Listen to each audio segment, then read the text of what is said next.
deserve to eat like this. Let me feed you.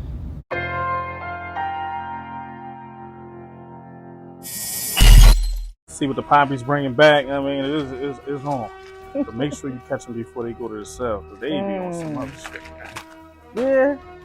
It's cool. We're going to eat that too, man. You know, we represent that north side of the shit. That water hot over there?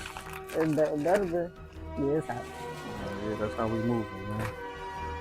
We just going to keep this shit like real straight to the point, man. Straight to the point. So this is your go-to when the Poppies ain't had nothing to bring back? Shit, man. Or old head down the hall ain't cooking nothing. We putting that shit in a bowl and we making that shit get hot. Man. Full savage. Yeah, man. At the end of the day, man, I was who I was before I got here, man. There you go. I You ain't don't catch a bite from none of that shit. You straight going right at it. We gonna let that thing marinate.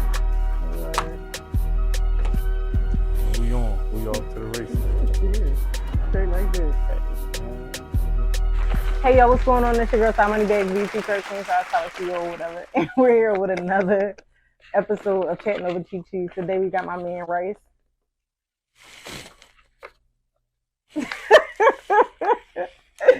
Rice lit up on us today and we about to chat. What's in that bowl? Man, you know, I put that shit together, man. What you call it? Man, the McNabb special. The McNabb special. Philly on. Man. Alright, listen. So for those who don't know, who is Rice? Man, you know, Philly ball, man. Coming out of that Strawberry Mansion section. I mean, I just got out here, I've been out here for 9-10 months. I did 20 years for the Strawberry Mansion shooting on North Philly. I got locked up November 28th, 2004, and I came home November 7th, 8th, or something like that, 2024. Man, and I wound up pleading guilty. I pleaded guilty to a 9 and 18 for the homicide, but I already had 20 in, so they just, let me right out of there. I was 16 when they grabbed me too. So you 16. 16-year-old Rice, what are you doing? Are you chasing money or you just chasing wreck? Or what you doing? What you got going on at 16? This is real good. Take your word for it, man. I want to know that. I listen. I hear you. Me at 16 is just I was with the older guys. Same thing they was doing. Sex, drugs, violence. I was with them. And by me being with them, I was doing the things that they was doing. And they couldn't really be directly with the people my age. So I was the connection from the older guys to the younger guys. The younger guys couldn't be with the older guys because they wasn't really developed yet. And the older guys didn't want to be with the younger guys because of their parents, their moms, and all that So I was the secret connection, going from tell them this, get them to do that, blah, blah, blah, and that type of thing. Okay. You landed in prison at 16. And how was that for you? Did you have support? Did you how was it bit? I can't never disrespect. My peoples, man. They did things for me that I didn't do for them. I didn't do for nobody else. My name wouldn't be what it is if it wasn't for my friends and my family. The streets, that free rights movement was different than anything that I ever seen. And when I talked to Noodles MOR about it one time, and he said, man, it was similar to Larry Hoover. I said, no, man. He said, I was out here, Rice. I said, no, man. He said, I'm telling you. But, just to stay on topic, it was just people, they rose up to the occasion. And I had to rise up to the occasion because even on the streets, I showed examples of being a leader. But, when I'm in that cell and I'm fighting for my life, I took the leadership role. openly because I had to make decisions that was possibly going to change the rest of my life. I had to put people in situations to make things better for myself and others. So just by me fighting for my life, it's like, damn, man, some decisions had to get made, and without conscience, you just going to have to make a decision. Don't think about it, because it's just like either you let it weigh on you and you start to try to get conscious and at the wrong same time, and you be sitting in that can, man, for the rest of your life. For sure. For sure. And I think so many of our black men and women get behind those walls and become defeated by all of those no's or the people not supporting them the way that they want them to and things of that nature.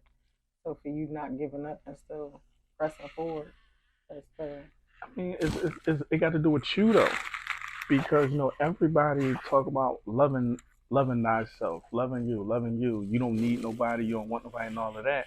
But when you really put in that position to not need nobody, not want nobody, or more importantly, not have nobody, right. People get upset. Yeah. Don't nobody do nothing for me. Don't nobody. But you just said you didn't need nobody. That was your mantra all your life until you really don't need nobody. Until you not need no. Until you really don't have nobody. Right. Then you complaining because there's nobody there.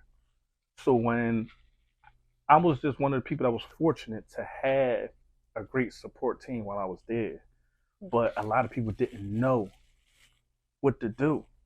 Yeah. So you're gonna have to be the one to guide them how this shit's supposed to go. Or we need this person over here. We need this people. We gotta organize this stuff. And it was just good enough. People was able to listen. People was able to trust my voice and be like, yo, what's the next move? And I came up with that next move, like as much emotions to the side as possible, because it's a lot. I mean, when my case happened, it was a big thing. We on CNN, we on breaking news, we on, like, this is before the internet, but I mean, we like on real. We not on no internet. We on action. We on news. Like, they stopping news to talk about what was the things that I was accused of.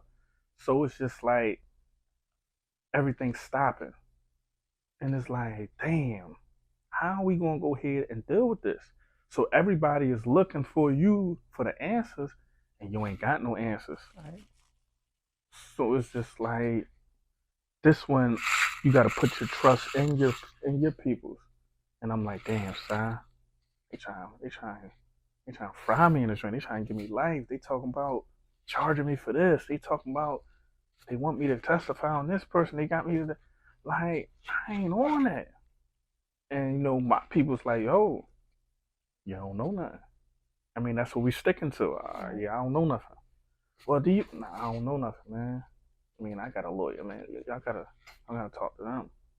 But that was the easy part. The hard part was your mental fight. Your hard part is staying strong when you really don't want to.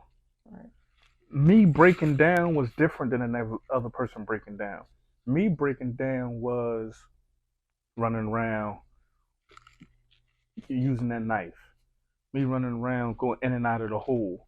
Like, even as little as commissary nut shit. I'm going to the store every week trying to get commissary. I'm going to the store. I'm arguing with the girls on the phone. Come up here every week because I want to have the bad chicks come up here. I mean, kiss on me, hug on me, and all that type of stuff. And it's like you losing focus. And I didn't really wake up until like 6 or 7 years into my stay. Yeah, I was gonna ask you, when was your turning point? I was time barred. Time barred is they took my appeal rights. I was downgraded for like, and I was in the hole for like 200 something days. And I just got into a rumble with the guard, downgraded for it. And they was shipping me to Cold Township, and I had 100 and something more days to do in the hole. And I didn't know nobody in graded for it, and the court sent me a letter. You got to put this motion in. So I don't have none of my paperwork. I don't got nothing.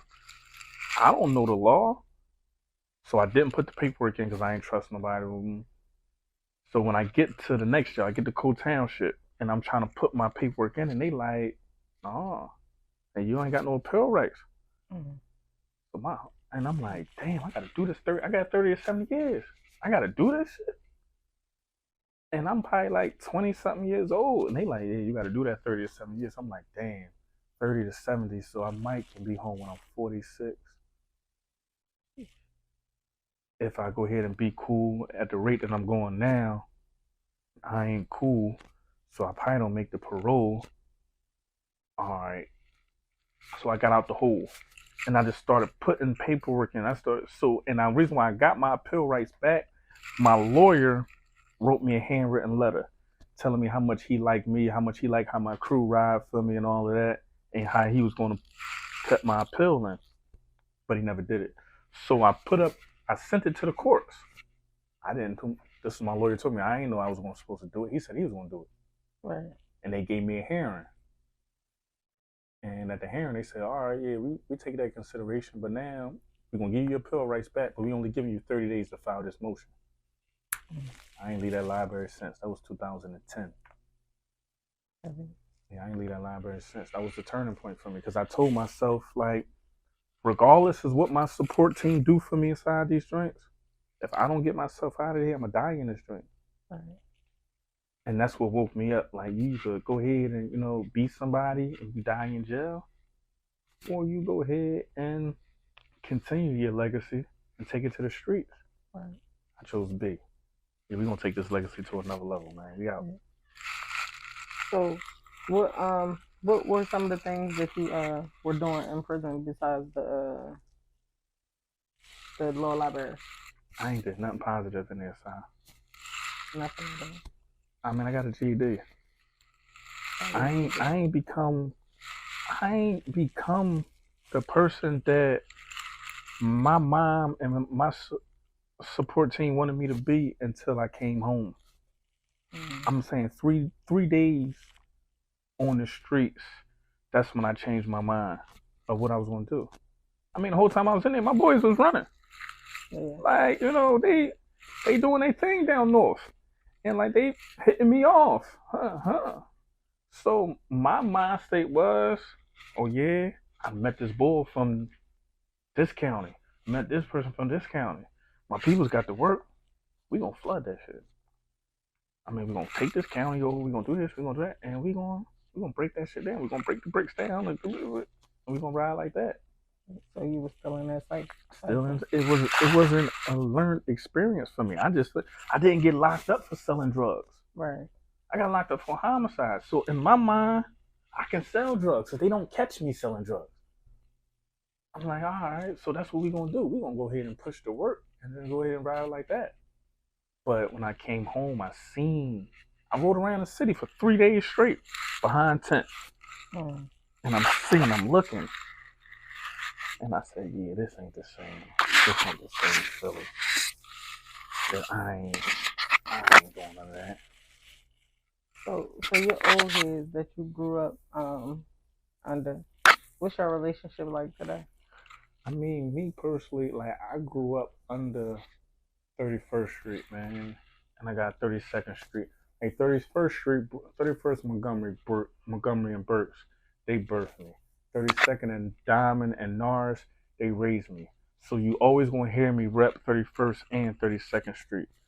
And to this day, people from the neighborhood, I mean, it feels great, man, because the people that I looked up to growing up, they tell me how proud of me they are.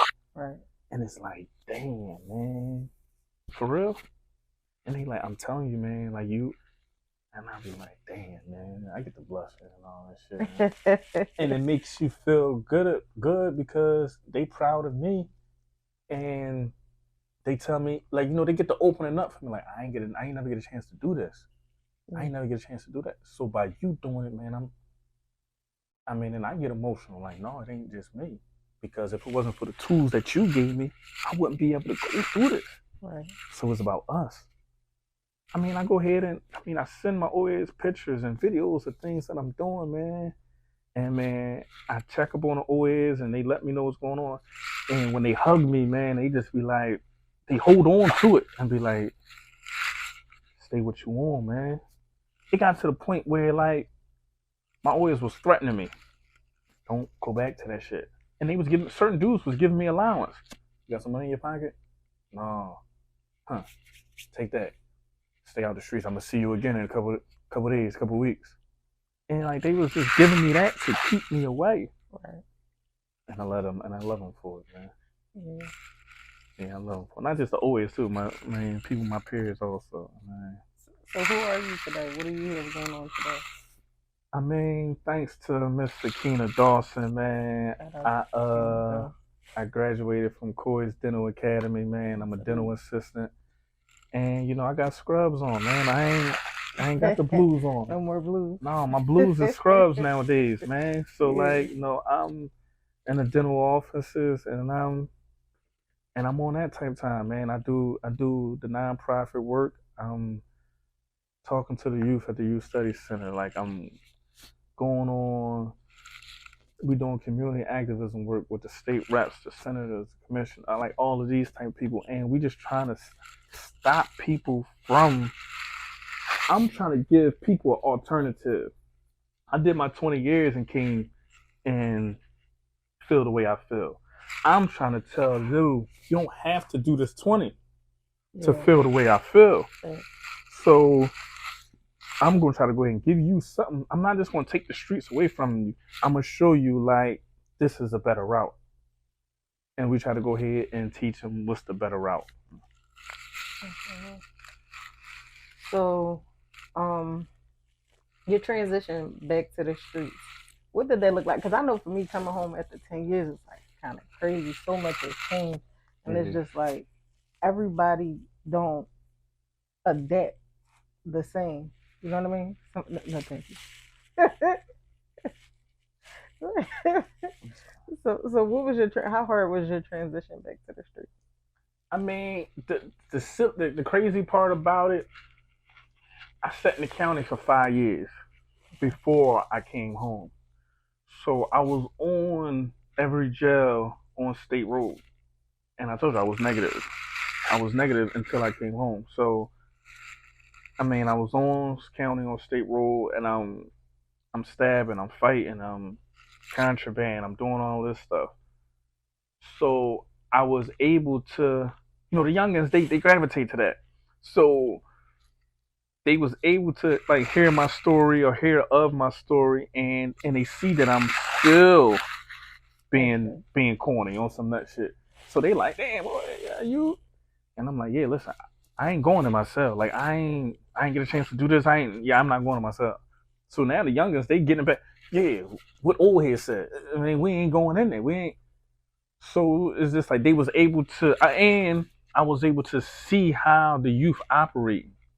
Mm-hmm. I see how some of them is with it, some of them not with it. Some of them is good, some of them is bad.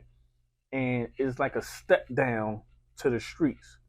So by me seeing that, I was able to understand out here, a lot of people don't even mean it. Yeah. They'll go ahead and say some negative stuff to you thinking that's what you on. When they don't really want to do no violence to you. They don't even want to go ahead and hurt you. But they pride is in a way and they think that you're going to hurt them. So they want to be the first one to say something negative. And now I just be like, all right, as long as you can curse me out from over there, just don't come. I'm coming. Because when you get in my space now, you got me. I'm a little worried.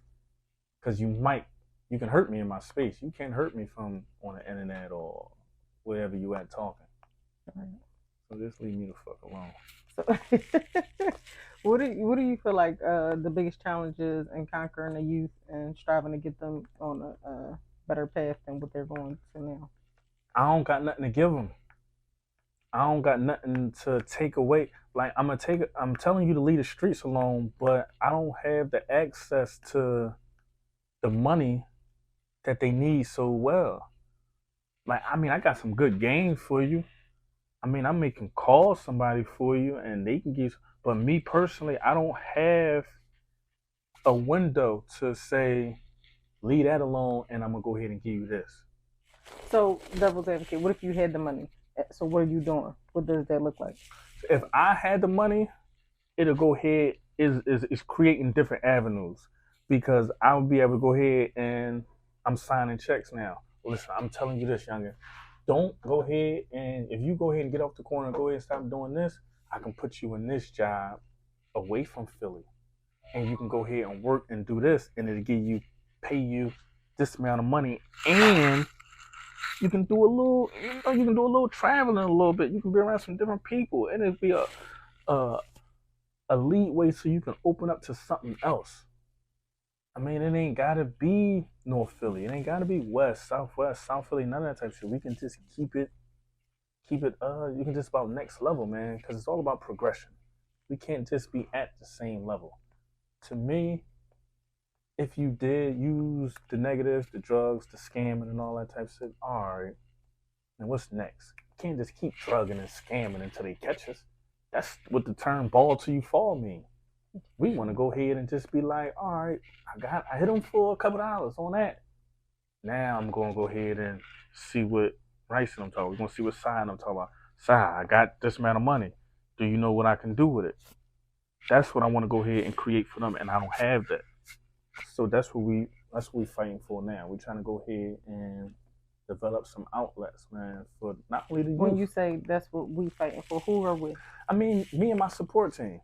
Like, just because I'm out here free, the people that fought for me, the people that cried for me and whatever, is still with me. I still maintain relationships with people and the new people that I met, they on the tip like, listen, we don't want you to go back. What can we do to go ahead and help you? And I'm not just saying, give me 6 figures, give me 7 figures. My whole thing is like, I need a floodgate. I'm out, but it's not enough. Yeah. You gotta bring my peoples out too. Yeah. The peoples that I don't know and the peoples that I know. Because just because I don't know you don't mean that we ain't in touch. Just because if we got the same morals and beliefs, we peoples. I ain't gotta know you and nothing like that. We ain't in the same struggle. Your story is the same as mine. It's just that we ain't get a chance to meet each other yet. How do you feel like food binds people in prison? You gotta get it to eat. I mean, you gotta give it to survive. Like, you'll put your pride to the side and like talk to a motherfucker you don't like if you getting something out of it. Most few people. So it's just like, damn, it can go a long way. Damn, that's why I'm trying to get you to eat this. Like, I'm trying to tell you this shit. Like, you'll be my friend. I'm gonna take your word for it. You'll be my friend if you really try this shit. Yeah. So you'll be like, damn, I done ate that. I'm more of a macro patty type. You know what I mean? I got macros. Hold up.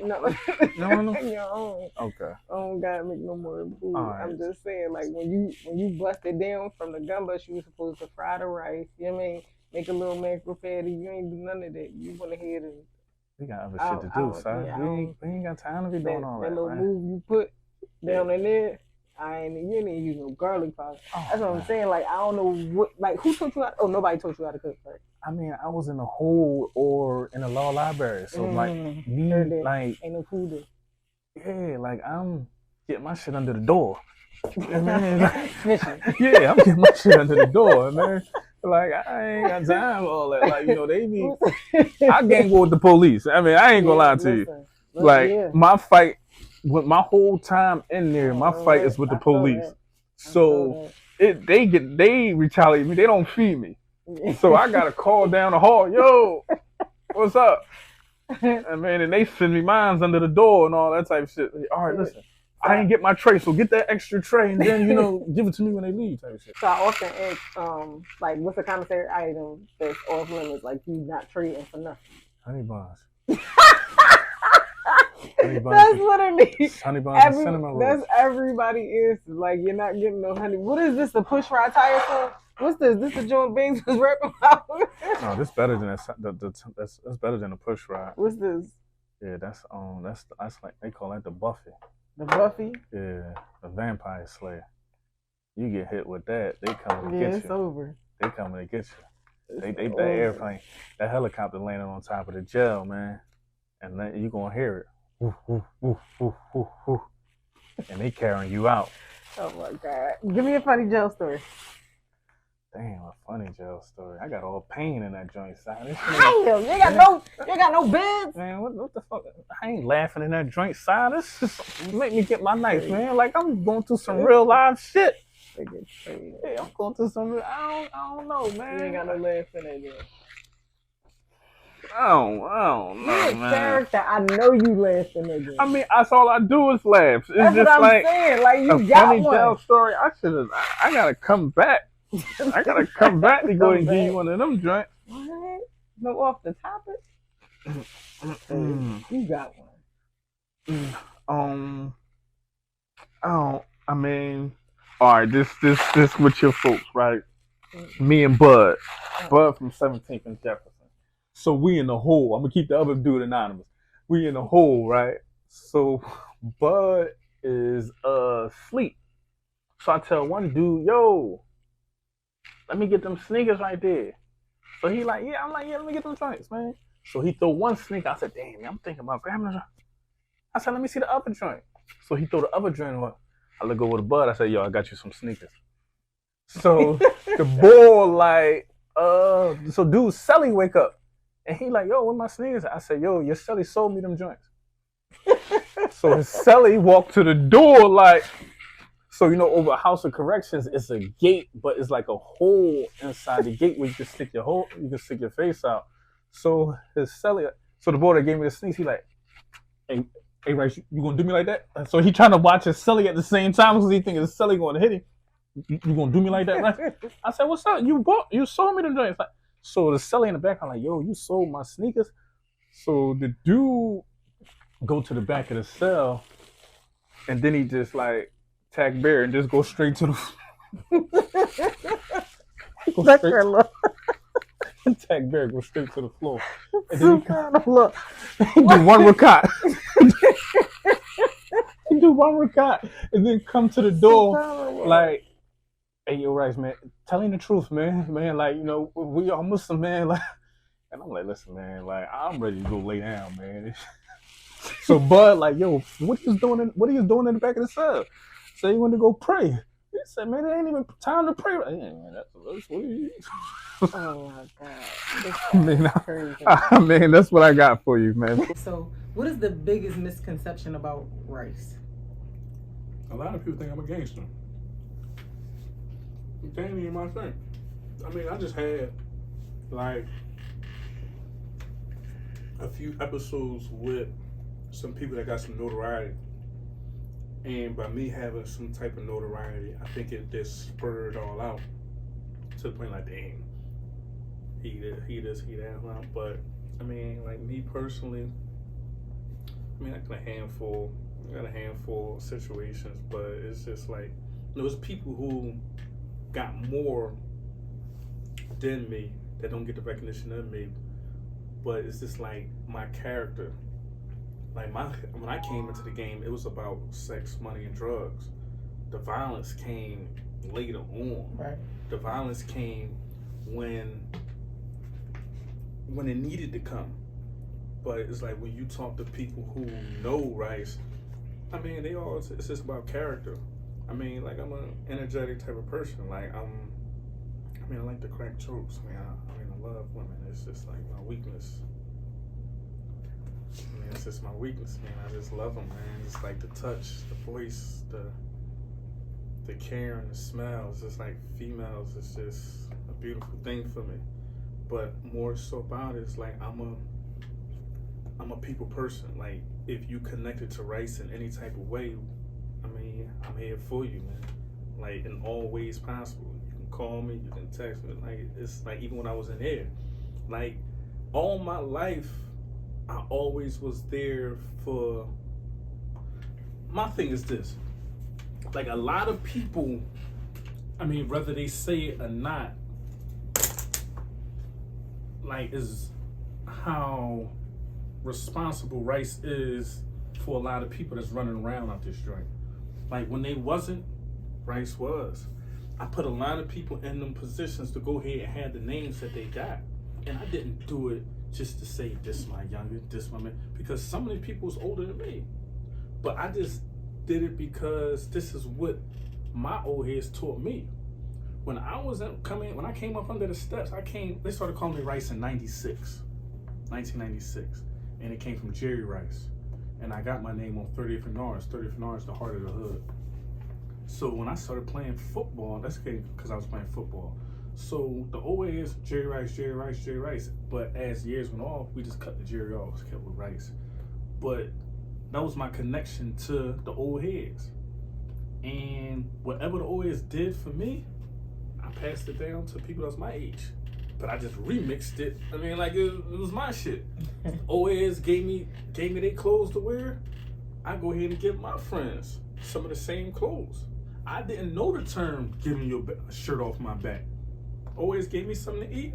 We busted it down to my homies. When the Rusty Nail was, before Ridge, what Shay called it? Ridge Capital? Mm-hmm. Before it was Ridge Capital, it was the Rusty Nail. My era was the Rusty Nail. I used to go, when Big Cayenne had it, I used to go inside the Rusty Nail, 13 years old. Get a Long Island iced tea, Hypnotic, and it was a Hypnotic and Henny, Incredible Hulk. I used to get all that type of stuff, and I come out the bar and give it to my homies.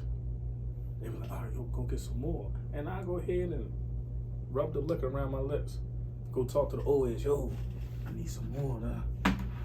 Yo, you drinking this shit? Yeah. I mean, and I go ahead. It is just like, that wasn't just the only act. It was just like whatever I had, I was just passing it on. I mean, I ain't, like I said, and when they used to try to and pay me back, I mean, I never had a lot of money. That wasn't my thing. It was just like, nice real motherfucker, man. I mean, it's just like, I just was putting people in a situation where even if you don't like a nigga like Rice, if you don't like Rice, my file, you gotta respect that joint, man. Cause I ain't never did none of that. I ain't never did no backdoor stuff. I ain't never did no telling stuff. I ain't never did no homosexual acts. I never even crossed nobody that I sat down with. Can't nobody come forth and say I did them wrong. And no business, no personal life, none of that. I mean, the women probably can, because I did some sleaze, man. I remember some bad choices, man. But like, I mean, the streets wise and all that type of stuff, man. Like, I did my part, man.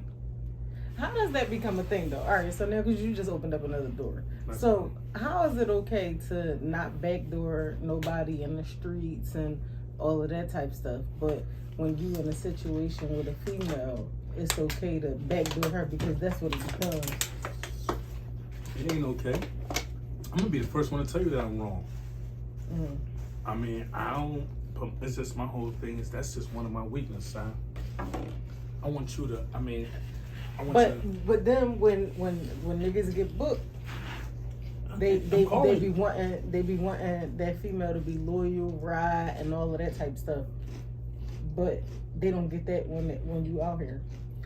I mean, I'm gonna go to the first one, then we're gonna go to the second one. My whole thing is, I'm not trying to sexualize you, right? I want to tell you to look at yourself as a female. Look at how you look. Look at how you talk. Look at how you smell. Look at all of this stuff. And look at it, and however you look at yourself, how I'm going to look at you. I mean, I'm weak for women. That's just, I don't do drugs. I don't do liquor. I don't do pills, tobacco, vape. I don't do none of that stuff. I don't gamble. I don't sell drugs. I don't do none of that stuff. But women, it's just one of my weaknesses, man. And it's just like the art, the creation of a woman. It's just so beautiful to me. So why do men cheat? Or why can't? I believe in polygamy. Me too. So that's my thing. Like, so why wouldn't you deal in the realm of that instead of indulging in the foolishness where you gotta creepy crawl back door and do all of the foolishness? I mean, once If again, somebody not on your frequency and following what you following or on what you want, why would you even be dealing with them anyway? because it don't be a long-term thing when it comes to that. We're gonna talk some other shit, right? It don't be like a long-term type of situation. Like, this is my wife. But, I mean, I eat that too. I'm drinking this, but I'm eating this too. I mean, it's just like, no, I'm just coming here to eat this and then I'm out. Like, sex for men is different than what it is for women. Like, it'd just be like, damn, all right, I stumbled across that, I did it, and then I'm out. I can go ahead and do it with no connections and then keep it pushing. It's like a savage rule, right? It's kind of cruddy. It is. It's bad. It's kinda real. cruddy. It's real bad. I mean, I'm trying to do better, man, but it's just like, I mean, it's a life, man. That conversation going to like last forever. But, I see. I mean, but even with the women about being there for because it's just like, you know, I may have cheated, left you for her that, but I think that my good outweighed the bad. While me and you was running together, I gave no. I mean, I did what I was supposed to do. I mean, like, in I every guess way. if y'all okay with that bullshit, he talking about I mean, I think that. So listen, my whole thing is this: when you come up with this relationship thing, or how you want it, right? How you want your husband to treat you, how you want the relationship to be, how you want the house to be. Where do you get that from? I'm Muslim. Right? I'm hot, Quran and Sunnah. Right? That's where you get it from? What? Quran and Sunnah. I'm hot. I don't. Like, so I want to be clear when I'm saying this. I'm asking you that question for the people. I'm not interested in. I don't care about other females. You understand? It's really none of my business. What you doing with somebody else is really none of my business. That goes against the question, though. What do you mean? Because if you don't care about other females, why cheating? No. See, because I'm only going to be married. You understand? So polygamy is permissible in my religion. Right? So those other females are really none of my business. But how do I get there, though? What you mean? How do I get to the other females? As a Muslim man? Yeah. You deal with Muslims. But that's what I'm saying. You still have to go ahead and engage in other people outside you of deal you, with right? Muslims. So long as it's Muslims, it's cool. Sit downs, and all of that type stuff. Not no frolicking and all the foolishness that you talking about, eating from the bowl and drinking from the. But the thing about with the sit down is, someone with the masjid just going to come and say we got a female, or you choose the female. You got to choose them. Huh? You got to court them. All right, so you choosing mean that you have to go ahead and talk to other people some way, somehow. Courtship, that's what it's called. Absolutely. So courtship, right? So now when you, But that's not. No. We're not about to spin that like that's what you was talking about. That's That's not what you were talking about. What's the difference? No. What's the difference between courtship and then you seeing somebody and be like, yo, what's up? Saleh, you married? Ain't that how it goes? That's not the same thing. Give me your version. That bull crap that you was just talking about is not what I was just talking about. All right, well, give it to me in layman terms, because I may not understand. You sit here playing games. I'm not. I'm trying to get clarity because this is. I was leaning to. I think like you. You ever been married? No. Why are you trying to put me on blast like that? I had a wifey before. No, not a wifey. I said, have you? You nutty. Man, you nutty. Like, man, no. I think that like you fucked me up when you said you came from Quran and Sunnah, right? Because I think that a lot of women look at social media as this is how my life's supposed to be. When they never seen that. That foolishness is not. Like, where did you get this? Did you get this? The man paying for all the bills. The man is paying for all of this. The man is man. That's hot. That's Quran and Sunnah, my guy. Muslim race. My name is Brother. All that. I mean, put the Yeah. tangerine on Yeah. But I think social media has a lot to do with it, though. I think that I can people, agree with that. However, that's not what I'm talking about. I mean, you speaking for women. I'm speaking for me. I can't speak for all of them because Look at some my people food be on cold, different stuff. man. You I don't the even one want it stop anymore, eating. man. You deflected. Typical nigga. I tried. I tried to hold it down. You for gotta a minute. remember, right? This is what I want you to understand. You and anybody that come up here, I'm not a regular female. Oh my, let me Nigga, tuck my I've bomb. been around man. niggas all my life. You Tuck my tripping. bomb. You- Right. Well, all right, but Go ahead. my thing is this, right? I think that the social media has a lot to do with it, man. Because I think people be holding standards that they never seen before. Of course. And they think they it's stuff that they dreaming or stuff that they want, and it comes out their mouth, but it don't be the reality of it. Yeah, for sure. Like me personally, I'm not paying 100% of nothing to nobody. If I got no, I ain't. Because it's just like, why am I doing all of mine and you don't get to do nothing? Why? What you mean you don't get to do Why? So me and you working, right? I'm spending all mine and you just letting yours stack. It don't have to be no 60. It don't have to be a specific number. It's just that, all right, I'm gonna do. I mean, we got something going on. I'm gonna go ahead and I'm gonna go ahead and do this. I'm I not don't gonna know. be a Listen, deadbeat. I can't I'm gonna relate take care of because my kids. thing is what I saw in my household is my stepfather worked. Yeah, My mother was stay at home, right. maintaining the children and the household. So when he got paid on Sunday, he took his little off the top and handed her his bread. And she took care of everything that needed to go on in the house, whether it was bills, rent, clothing for whoever, including him or whatever have you. Like, that was the operation of the house. So that's what I saw growing up. So I don't See, really, but I can't. I mean, but I that's don't the know what thing, that though. is. That's how many decades ago? Side, that's 60 It's the years ago. reality. I don't care what it it I was tried.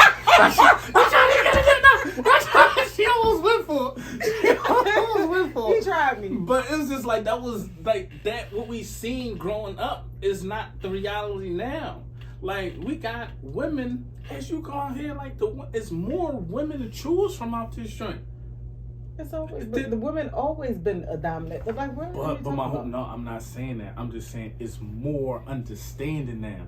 It's just like it's a job of dudes leeching off women. Disgusting.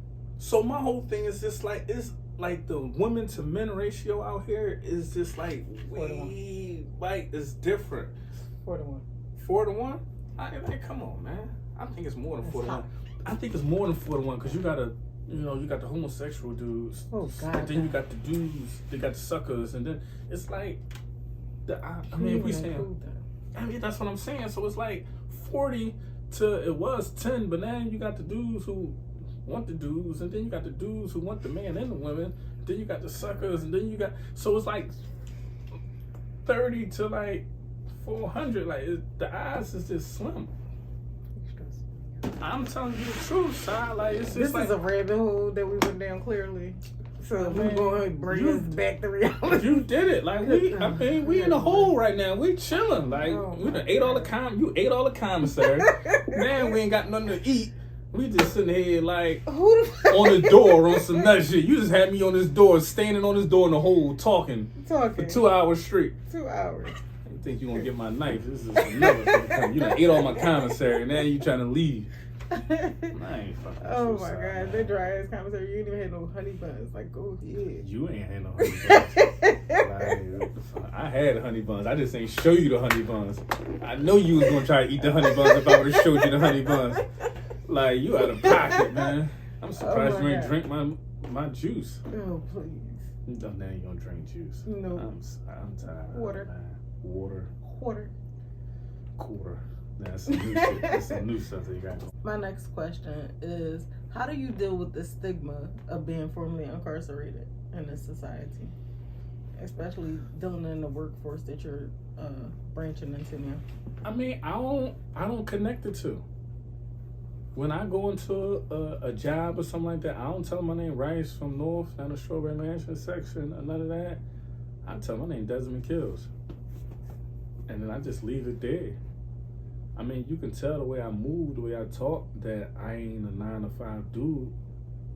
And you could tell, I mean, I'm a little rough around the edges, and like, but I try to compensate for that. I try to go ahead and be a little bit more social. I try to smile a little bit. And, you know, Miss Dawson, she tell me I'm misleading. I mean, I try to, like, what I don't know on a job, I try to compensate for my character. But she tell me I'm misleading. I be flirting and all that type of stuff. But A spade is a spade. I think I'm just trying to be nice. I'm trying to go ahead and, you know, and talk to the people and make sure everybody in a nice mood. You okay? And how has you that been doing? working out for you? That shit ain't working out at all. Like, I mean, that's just the thing. It's just like you can't be like my thing. You can't be nice to people. Like they just cool with being, you know, disrespected and all that type of stuff. When you be nice to people, they just take it in another way. Like you can't be nice and cool at the same time.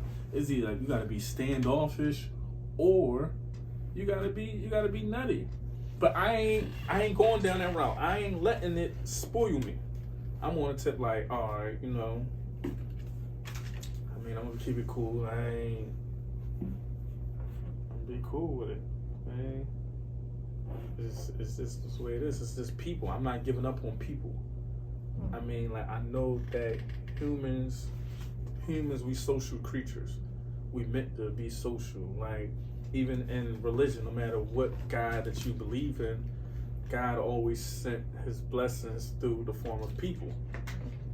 And I believe that by you cutting off people, you may be cutting off your blessings. So I try to go ahead and, you know, just be social with people, be forgiving with people, and, you know, just keep it moving. Like I just don't put people in a situation to like keep doing that to me. I mean, you hurt me once. Okay, I don't want to do nothing to you. I just want to get away. So now I know that you hurt me. I know that you did me wrong. Just let me leave. Right. But people will get an attitude at you because you won't let them continue to hurt you. I just did it one time. I just hurt you. I mean, I just blacked your eye once. Like, just let me bust your lip. Ain't that crazy? I can't. I mean, you know. I mean, I do wrong. I mean, I got faults. I'm trying though, man. That's all I'm telling you. I'm trying. I mean, I'm trying. Sincerely, I'm trying. I mean, but how's it go? In terms of your incarceration, right? How do you feel about what landed you there? I mean, what landed me there, like that was just like I mean, that was for the block. That was for the hood. I mean, like, it ain't really, I didn't need, one, I'm not a rapper, so I'm not getting involved in no rap contest. Two, I didn't need $50. I was selling drugs before I went to jail. I mean, in high school. So it's just like, I mean, I didn't need that, but it's just like, it was, I mean, I rep my side of the bridge. I rep 30th Street, 31st, 32nd. I even rep 33rd Street in the summertime. I mean, 33rd and Fairmount. I mean, I rep the whole side of the bridge. So like when it comes to my side of the bridge, there's certain people names that you gotta mention. You gotta mention Clee from Page Street, 31st and Page. You gotta mention Junebug from 30th and Westmount. And you gotta mention Rice. It's just like, that's just the way it is in my era. I mean, I don't pay homage to the people that came before me, but I'm just talking about like when, you know, when we came about and we started running and living at how we living it, like you gotta mention that's this my three. I mean, I ain't, you know, with respects to other people and how they did their thing, but I think that Rice, Clee, and Junebug had eras that was changing that Strawberry Mansion section. Like they did things that, you know, if you take out that from the Strawberry Mansion section, a lot of people wouldn't be involved in the things that they was involved in. A lot of people wouldn't have the names that they had because each person like brought people into the streets. Each person had their own movement. So like I feel as though like my incarceration was me standing up for my side of the bridge. That's why it was this side of the bridge versus this side of the bridge. And sometimes I jokingly say East Coast versus West Coast. You know, we big in them because we ain't doing no telling, man. I mean, like, we ain't going saying Notorious B.I.G. got me shot. We ain't saying hit him up and all that. We saying who shot you. What's your advice to the younger race? Lil Rice, man. What would I tell Lil Rice? I mean, you just gotta recognize your power, man. You gotta recognize your power, man, and like who you are, man. Like, I ain't really know who I was until I was on trial fighting for my life, man. And I was telling people to do things, man, and that shit was getting done. That shit was getting done with precision. Like, no hesitation, and like, at times, you know, I was getting bossy. I was getting emotional, I was getting angry, and I was just doing things to, like, fill my void. Like, it was a lot, side, man. Like, you know, that shit is just like. Where do you think your void came from? I don't know. It's just like you be guilt tripping. Like my mom been working for the government all her life. My mom worked for the government for about 40-something years. Strong black woman. I mean, she always been a pivotal force in my life. I didn't meet my dad until I got older, but I always had male figures in my life. I always was loved. You know, some people just be like, my mom was on drugs, my dad wasn't there. They have like negative stories to say about their family and friends. I don't have no negative stories to say about my family and friends. So you don't think your dad being there in the early stages was an issue? No, because I had different. But that still wasn't your father. I agree. I still had men to shape me to be. I understand that. I understand that completely. But no love that you receive from any male figure beyond the one that birthed you will ever amount to what your biological father has to offer you. I agree with that. I had an amazing stepfather. I love him to death to this very day. Okay. He didn't birth me.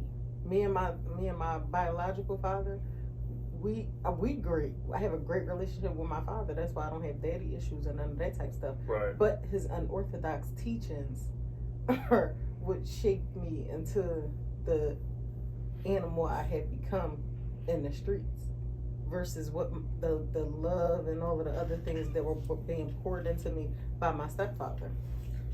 I mean, I don't know, sir. So I feel like that reservation is always going to play a role because he's not there. I mean, I think that this is what I'm saying. Me growing up, I got into the streets when I was 8 years old, 1996. Okay. So 96, 97, 98, I'm going to Save-A-Lot, buying stuff from Save-A-Lot, putting it in my refrigerator and freezer. So when you start to provide for the house, and I'm going to the Gap, I'm going to these places and buying clothes for myself. So when you start to when you start to like do stuff on your own, my mind state, my mom tried to get in contact with your dad. My whole thing was just like, what I need him for? I'm doing that shit already. Like, I'm clothing myself. I'm feeding myself and others. I'm clothing myself and others, and I'm feeding myself and others. What I need my pop for? But when I met my pop, I was sadly mistaken. I was sadly mistaken because that's where the morals and the principles and all of that stuff come from. It ain't about me saying I got money, I'm able to do something financially for myself. I think that's the feminine side of coming out of me, thinking that I'm whole because I'm able to provide. But the masculine side of me is just like, you need the morals, you need them characteristics, you need them stuff from a man, because like for instance, I see a lot of the youth nowadays, right? And a lot of the youth may not be gay. I'm not saying that they're gay. I'm not saying that, they buy, what's the names for it? I'm not saying that they none of that.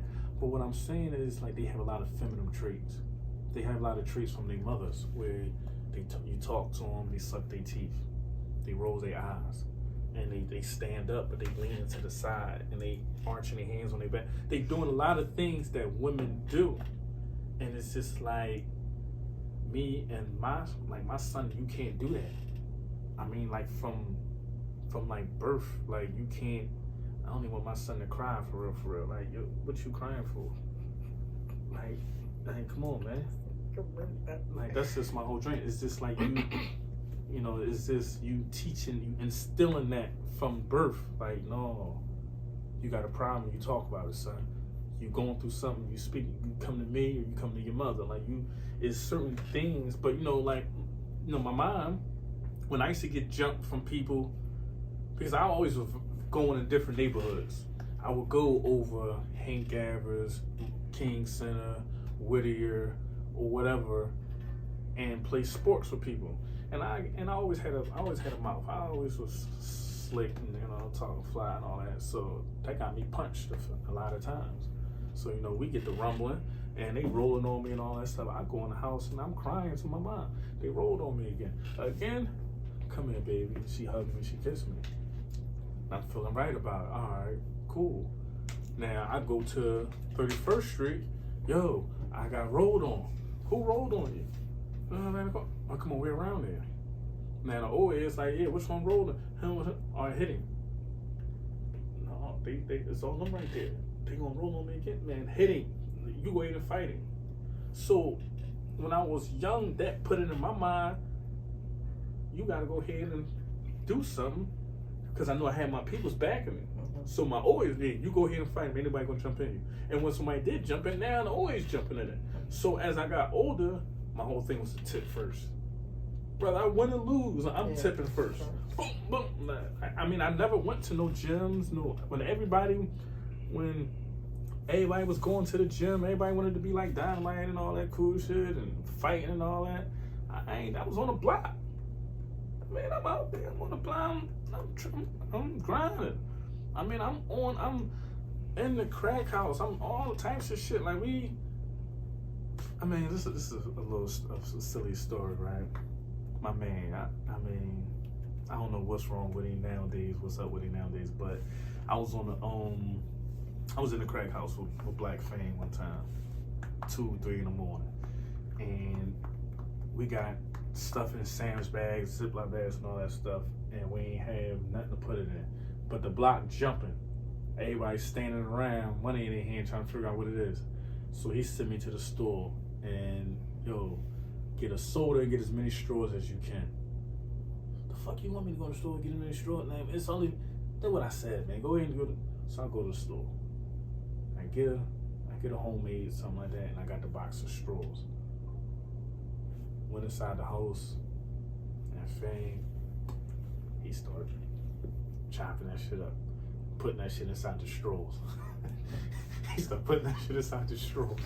I'm talking about, I'm in the track crib laying on the floor like this because there's so much smoke inside. I'm laying on the floor trying to collect money and give me, and he just at the table. Ain't nothing going wrong, he just at the table. And I'm just like, but it's, I don't know, side, man. Like, this shit fucked me up, man. Like, that whole jail shit, the streets, all of that shit fucks you up because it normalized pain, man. Definitely normalizes pain. It normalized pain. Like, just me being in the dental field and I get to talking to people who never got into a fight. People that never got into a fight, people that rarely argue. And, they telling me about their life, and I'm just like, I'm hiding who I am inside these offices. The doctor asked me, he said, yeah, did the blood squirt out the guy's mouth? Did it scare you? You don't know who you're talking to. And I'm like, and I'm ready to tell him, like, no, I could have stabbed him. But I jumped right in mode, like, no. the blood ain't scary. He said, yeah, because, you know, some of the dental assistants, when they see the blood, they get scared. I had somebody pass out because the blood squirted out somebody's mouth. I'm like, nah, I'm cool with it. I mean, a tooth, I was in the surgery and a tooth fly out somebody's mouth. I slipped the shit and then go right back in. And they like, damn, well, you know, you pretty good with this, like you. And they like, dang, you know, you get to put on gloves. They said, I know you worked in the medical field before because you be putting on gloves while your hands still wet. And I'm like, yeah. That's what you think. No, that's for me being a block worker though. Some jail shit. All that shit, that's jail shit. That's what you think. Yeah, like I went back and I went on the gram and I told the COs, like, yo, man. I told the COs the same story that I told y'all. They was just like, man, they just started laughing and like, man, you know, that's jail shit, man. But this shit fucks you upside, man. It does.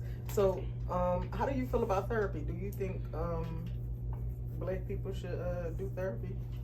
I mean, me personally, I won't do therapy. I call you. I call him. I call her. I got friends and family who be caring about my well-being. So, like, I call them. This is what's going on. I became me being more social nowadays is better for me. Mm-hmm. I used to shut down, man, fuck everybody. I'm not talking to nobody. I ain't talking to them. Don't say nothing to me. Don't come around me. Nothing. But that ain't healthy. That fuck everybody attitude, that's not natural. We social creatures. We meant to link up and, you know, from the tribe. So what's the drink? Samunda. I don't know, nigga. I'm from North Philly. The tribes is Samunda. The tribes is Shabazz, man. North Philly. You act like you from North Philly. Yeah, Why don't you ready to do some Beverly Hills shit? Before we leave, you gonna do some prestigious, some little other stuff to make go against anything you did. So what? I've been told you that though. I ain't just something new. No, but I think it's necessary for our people to have an outlet or get therapy. Sometimes it's hard for us to talk to one another because you don't never know where it's going. You know what I mean? But what are your friends for? Right, but that's what I'm saying. Some people not confident enough to tell all of the deepest, darkest everything to people. You know what I mean? Because everybody going through something. So what I'm saying is, if they got that, they're fortunate enough to have a me or a you or a whoever. Like, that outlet is necessary for us because as people, we're taught suppression. Like you said, you're gonna tell your son what you crying for. You don't even want him to cry. That's suppression.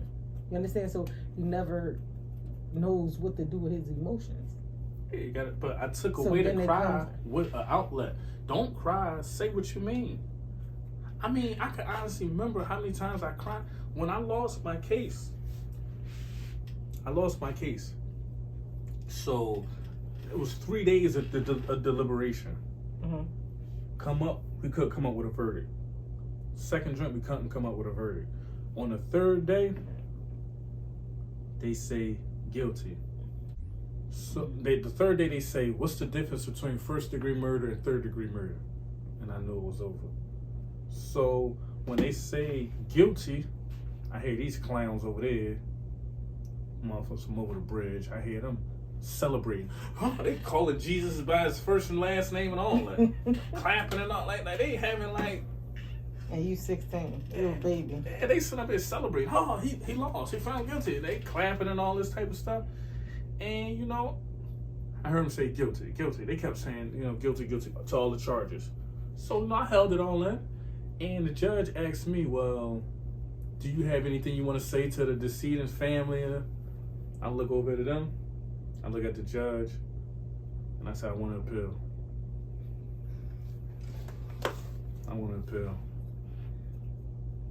And they said, all right, cool. So when I went into the back, I knew the sheriffs. Oh yeah, down that joint. Oh yeah, the North Jamie Foxx. So yeah, I knew the sheriff. So he let my peoples come back and holler at me. So my mom and them crying. So my mom like, yeah, go ahead, let it out. I don't want you to go back to the jail and you do something and you know you get into more trouble. Go ahead, let it out. That's when that shit just came all down. Crying. So now I'm crying. I see my mom crying. My grandma, she in there crying. My people's in there crying. Only thing that's going through my mind is just like, I need to return this favor to somebody. I need to go ahead and get this out so somebody else can, not feel this same pain. In 2005, when I was going to trial, I don't think it would have been good because I had too much power. I had too much power. I had too much emotion. I had too much anger. So I would have been like a tyrant out here on these streets in 2005. We probably would have got indicted. They definitely was coming for RICO. They definitely would have came for some type of RICO type shit. Because it's just like, a lot of people ain't good with power. Yeah, for sure. I mean, you have bosses, they just go ahead and send their people on missions, they send their people through negative types, and it's just like... more often than not, it's been a bunch of cowards in power positions, and they go ahead and make people crash out and do things that they don't have the heart to do. It's unfortunate. Yeah, I mean, and that'd be the hurtful situation. Like, me personally, I am a different type of leader, because like, I'm connecting dots. Right. I mean, this is a position that I didn't take. My elders put me in a position to go ahead and be the guy amongst the people that I was hanging around. Yeah. That's something that they choose. But I didn't want it. I didn't accept it, and I didn't even want it, because my whole thing is that it comes with too much. Yeah. Like, I gotta go ahead, and it's been many a times where moms was telling me they didn't want me around their kids. And I'm telling them, like, yo, your kid's older than me. Right. Like, how you don't want me around your kids since they older than me? Last question. So we wrap this joint up. Do you think it's wise to get into a relationship coming home from prison? I mean, I did. I love my baby. I mean, and I say I did because it's just like, I did, I will, and I do it again, because it's just like, you be needing that. And like, you've been around like tough dudes for so many years, and like, you just be around more. Like, a lot of the women nowadays is just like aggressive.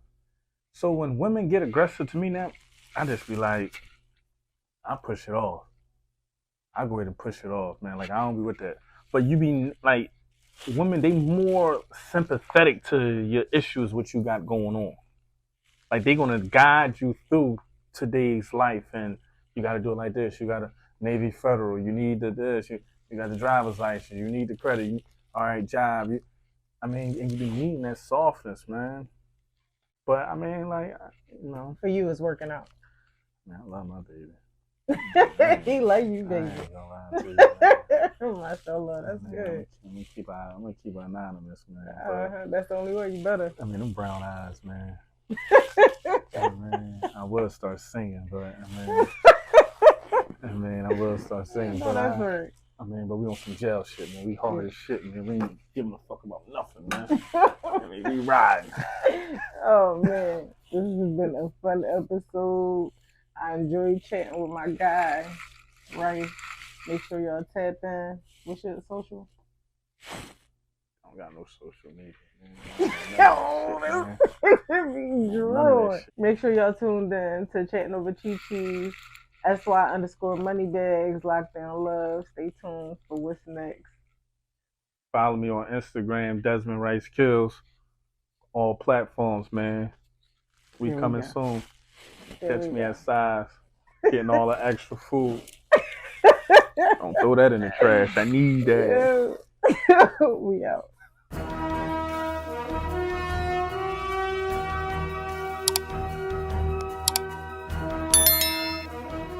We started doing your own podcast, just didn't have the space to go.